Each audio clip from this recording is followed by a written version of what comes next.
Good evening mga clowners, and for today's menu, sudaan kami hapon.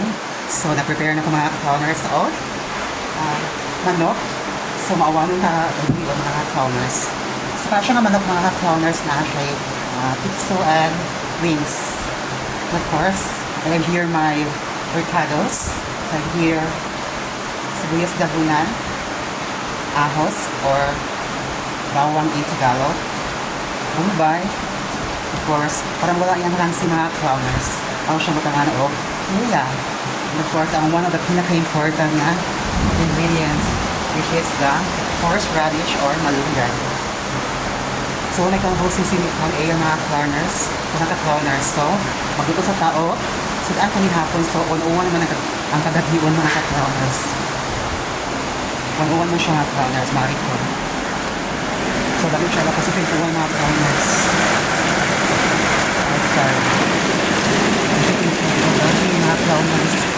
Grabe siya mga clowners, ang mga clowners.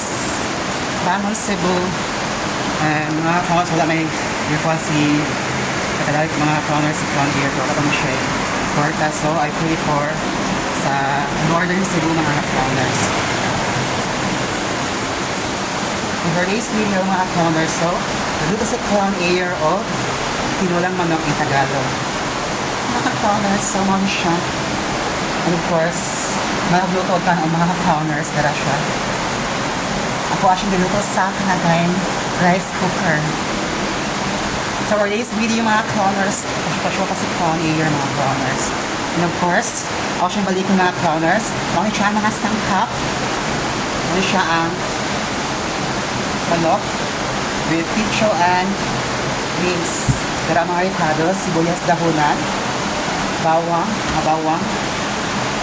sibuyas, and of course, para mawala ang lansi mga ka-clowners, putang na ito ang luya. And of course, ang pinaka-importante nga ingredients which is the malunggay or horseradish in English.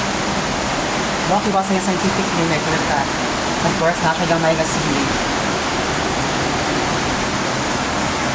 So, kung siya gipakuan mga clowners, ano siya, i-on ang mini-pan. Hanggang siya mantika mga clowners. So it's rainy evening mga clowners and it's Friday everyone. So may clown hosting si clown area mga clowners. Sabi dito sa mga clowners. Oh, tinulang manok for panihapon.